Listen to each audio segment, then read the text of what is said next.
Balance seal और unbalance में क्या फर्क है, उसे क्यों कहते हैं बैलेंस और अनबैलेंस। ठीक है, तो ये मैकेनिकल सील के ऊपर थोड़ी सी बात कर लेते हैं। मैं 6 मैकेनिकल सील ने बता देता हूँ बैलेंस और अनबैलेंस में क्या फर्क है। ठीक है, मैं हूँ मोहम्मद शुएब भट्टी, आप देख रहे भट्टी ट्रेनिंग सेंटर। अस्सलाम वालेकुम। तो चलो शुरू करते हैं। बैलेंस और अनबैलेंस में सिर्फ इतना फर्क है, जो बैलेंस सील होते हैं उसका जो रोटरी पार्ट होता है, जो कार्बन पार्ट रोटरी पार्ट जो शाफ्ट के साथ रोटेट हो रहा होता है, उसके जो फेस के ऊपर ना स्टेप बने होते हैं, कट होते हैं। ठीक है, आप देख के समझ जाओगे कि ये बैलेंस सील है। और बैलेंस सील मतलब वैसे भी फिजिकली भी देखने में ना बहुत अच्छी, मतलब बहुत एक बॉक्स टाइप एक सॉलिड चीज नजर आ रही होती है कि अनबैलेंस की निस्बत कि ये अच्छी सी चीज है, आपको ना देखने में भी पता चल जाएगा।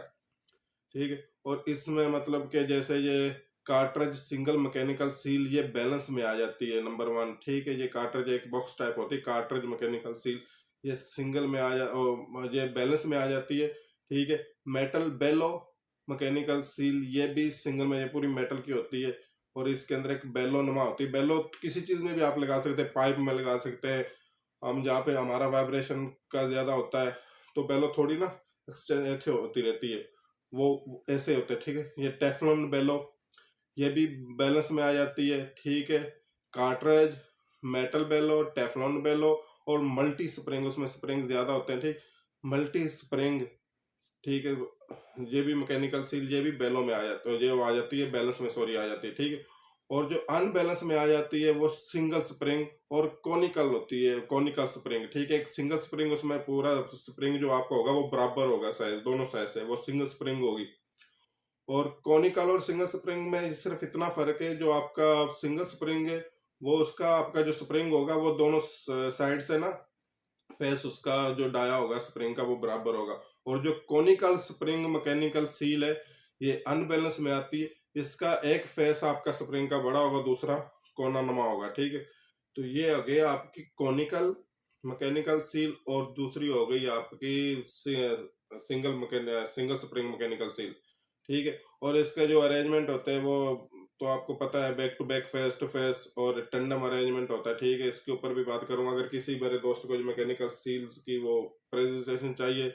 ठीक है, पूरा कच्चा चिट्ठा है इतना। ठीक है, जिसने मैकेनिकल सील बनानी है, मतलब आपको उसमें डीपली वो फेस टू फेस कैसे काम कर रही है, बैक टू बैक कैसे काम कर रही है। ठीक है, कार्ट्राइज सिंगल मैकेनिकल सील कैसे काम कर रही है, मेटल बेलो कैसे काम कर रही है, टेफलॉन के कितने टेम्परेचर पे कौन सी काम कर रही है। ठीक है, ये सारा लिखा हुआ है, कितने आरपीएम पे कौन सी कैसे डिजाइन की है वेंडर ने। ठीक है, ये सारा लिखा है। ये मैं अपना व्हाट्सएप नंबर देता हूँ, मुझे आपको भेज दूंगा। लेकिन सिर्फ ये चीजें चाहिए होती हैं जो मैं सिर्फ मैकेनिकल फील्ड में हमें पता होना चाहिए कि बैलेंस और अनबैलेंस में क्या फर्क है। ठीक है, और अच्छी सील कौन सी है जो ज्यादातर प्लांट्स में ज्यादा रेफर की जाती है, हालांकि अनबैलेंस भी यूज होती है। हम तो ज्यादा अनबैलेंस ही यूज कर रहे हैं। ठीक है, क्योंकि हमारे पानी वाले पंप लगे हुए हैं। ठीक है, तो जब भी लीक वगैरह करते हैं 2-2 3-3 4-4 साल तो निकाल ही जाती है अनबैलेंस भी। ठीक है, लेकिन ये लो आरपीएम के लिए होती है। ठीक है, हमारी एजेक्स जो मशीन है इसके लो आरपीएम है, 400 आरपीएम, 350, 3.5 आरपीएम, 350 आरपीएम, इतने पे डिजाइन है। तो साथ साथ में थोड़ा एक टॉपिक लेके चलूंगा एचएससी का। एचएससी का टॉपिक बहुत जरूरी है हमारे लिए। एचएससी का टॉपिक ऐसे है कि जैसे कि हम फील्ड में काम करने आए तो हमारे पीछे जो हमारी फैमिली है वो हमारा बेसब्री से इंतजार कर रही होती है। तो उससे ये वो करने के लिए हमें सेफ काम करना होता है। यहाँ पे एचएससी पे हमने अमल करना होता है, उसके रूलों को फॉलो करना होता है। तो काम करते वक्त अपनी हिफाजत करें, और सबसे जरूरी अपने साथ जो काम कर रहा था उसकी हिफाजत करें।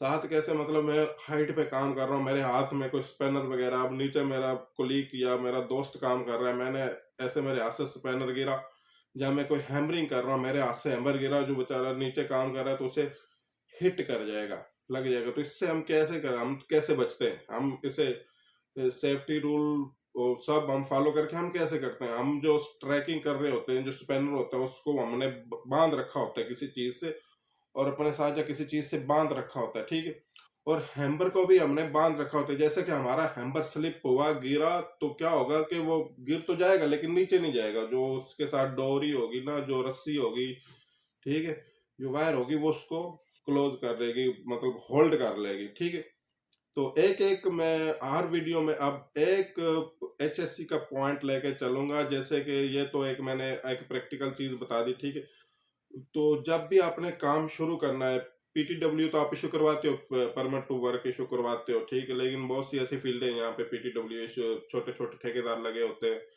वहां पे अगर पीटीडब्ल्यू इशू नहीं हो रहा था तो आप वहां पे ना टीबीटी लाजमी किया करें। टीबीटी मतलब टूल बॉक्स स्टॉक लाजमी किया करें। इससे क्या होगा, टीबीटी से क्या होगा, जो आपने मतलब टीबीटी करनी क्या है, जो आपने काम करना है, जो वर्क परफॉर्म करना है, आपने उसको मद्देनजर रख के टीबीटी करनी है। फॉर एग्जाम्पल, मैंने आज एक छोटा सा काम करना है, कोई प्लेट कटाई करनी है, कोई मशीन खोलनी है, तो मैंने टीबीटी में यह डिस्कस करना है कि इसमें कौन कौन से हैजर्ड है, हैजर्ड कौन कौन से मतलब नुकसानात है, जो मेरी टीम काम करेगी, मैं काम करूंगा तो मुझे कौन कौन से नुकसान हो सकते हैं, मुझे कौन सी चोट लग सकती है। ठीक है, वो चीज हमने बतानी है कि भाई इस चीज से कैसे बचा जा सकता है। टीबीटी का बहुत मतलब ना एक रिवाइंड हो जाता है। ठीक है, तो ये मैं आपके 1-2 मिनट लिया करूंगा हर वीडियो में टीबीटी मतलब एचएससी के हवाले से, क्योंकि ये बहुत जरूरी है यार। जो मतलब एक आधा भी अमल करेगा तो इंशाल्लाह ताला सब अच्छा होगा। तो मिलते हैं नेक्स्ट वीडियो में, हमें दुआ में याद रखें। अल्लाह हाफिज।